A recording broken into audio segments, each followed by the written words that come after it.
ഈ ഡിസംബർ 25 എന്നുള്ള ഡേറ്റ് ആരും മറക്കില്ല. കാരണം എല്ലാ വർഷവും ക്രിസ്മസ് ഡിസംബർ 25-നാണ്. അന്ന് നമ്മുടെ രാജ്യത്തെ സംബന്ധിച്ച് ഒരു പ്രധാനപ്പെട്ട നേതാവിൻ്റെ ജന്മദിനം കൂടിയാണ്. അത് സദ്ഭരണ ദിനമായിട്ടാണ് നമ്മൾ ആചരിക്കുന്നത്. അടൽ ബിഹാരി വാജ്പേയിയുടെ ജന്മദിനമാണ്. അതിന് ഒരു പ്രാധാന്യം കൂടിയുണ്ട്. അതിൻ്റെ 100ാം വാർഷികമാണ് ഇത്തവണ. നമുക്ക് അദ്ദേഹത്തിനെ സ്മരിക്കാം. അടൽജി ദിനം. प्रधानमंत्री नरसिंह राव जी ने भारत का पक्ष रखने के लिए मुझे विरोधी दल के नेता के नाते जिनेवा भेजा था और पाकिस्तानी उसे देखकर चमत्कृत रह गए। उन्होंने कहा कि ये कहां से आए,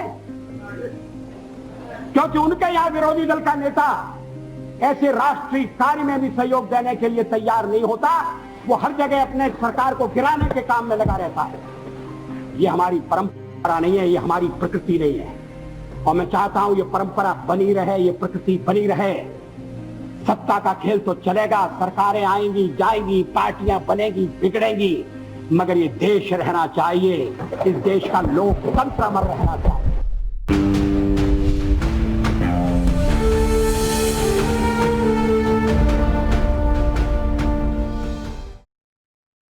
ഇന്ന് ദേശീയ സദ്ഭരണ ദിനമാണ്. മുൻ പ്രധാനമന്ത്രിയും BJP സ്ഥാപക നേതാവുമായ അടൽ ബിഹാരി വാജ്പേയിയുടെ 100ാം ജന്മവാർഷികം.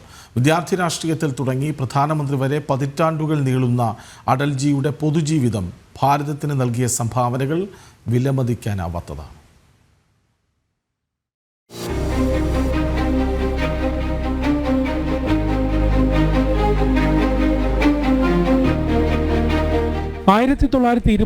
ഡിസംബർ 25-ന് മധ്യപ്രദേശിലെ ഗ്വാളിയോറിൽ കൃഷ്ണ ബിഹാരി വാജ്പേയിയുടെയും കൃഷ്ണദേവിയുടെയും മകനായാണ് അടൽ ബിഹാരി വാജ്പേയിയുടെ ജനനം. ഗ്വാളിയോറിലെ വിക്ടോറിയ കോളേജിൽ നിന്ന് ബിരുദവും കാൺപൂർ DAV കോളേജിൽ നിന്ന് രാഷ്ട്രതന്ത്രത്തിൽ ബിരുദാനന്തര ബിരുദവും നേടി. പഠനകാലത്ത് തന്നെ വിദ്യാർത്ഥി രാഷ്ട്രീയത്തിലും RSSന്റെ പ്രവർത്തനങ്ങളിലും സജീവമായിരുന്നു. 1942-ൽ രാഷ്ട്രീയ സ്വയംസേവക് സംഘത്തിന്റെ പ്രചാരകനായി. ക്വിറ്റ് ഇന്ത്യ സമരത്തിൽ പങ്കെടുത്ത് ജയിൽ ശിക്ഷ അനുഭവിച്ച വാജ്പേയി സ്വാതന്ത്ര്യ സമര പോരാട്ടങ്ങളിൽ സജീവമായി. സ്വാതന്ത്ര്യാനന്തരം 1951-ൽ ഭാരതീയ ജനസംഘം രൂപീകരിച്ചപ്പോൾ സംഘം അടൽജിയെയും പ്രവർത്തനങ്ങൾക്കായി നിയോഗിച്ചു. 1957-ൽ ബൽറാംപൂരിൽ നിന്നും ആദ്യമായി ലോക്സഭയിലേക്ക് എത്തിയ അദ്ദേഹം വിവിധ കാലഘട്ടങ്ങളിൽ പാർലമെന്റിൽ നടത്തിയ പ്രസംഗങ്ങൾ ഏറെ ശ്രദ്ധേയമായിരുന്നു. हम संख्या बल के सामने सर झुकाते हैं और आपको विश्वास दिलाते हैं जो कार्य हमने अपने हाथ में लिया है वो जब तक राष्ट्रीय उद्देश्य पूरा नहीं कर लेंगे तब तक विश्राम से नहीं बैठेंगे, तब तक आराम से नहीं बैठेंगे। मैं अपना त्यागपत्र राष्ट्रपति महोदय को देने जा रहा हूँ.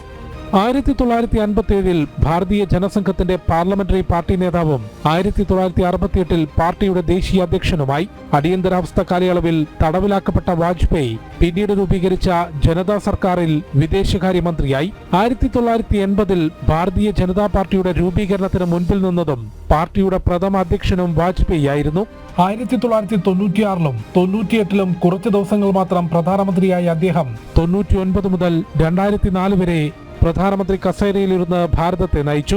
ദേശീയ ചിന്താധാരയിലേക്ക് ഒരു തലമുറയെ കൈപിടിച്ച് നടത്തിയ വാജ്പേയി 2018 ഓഗസ്റ്റ് 16-നാണ് അന്തരിച്ചത്. മോദി സർക്കാർ അധികാരത്തിലേറിയ ശേഷമാണ് അടൽ ബിഹാരി വാജ്പേയിക്ക് ഭാരതരത്ന നൽകുകയും അദ്ദേഹത്തിന്റെ ജന്മദിനം സദ്ഭരണ ദിനമായി ആചരിക്കാനും തീരുമാനിച്ചത്. ജനം, ഡൽഹി.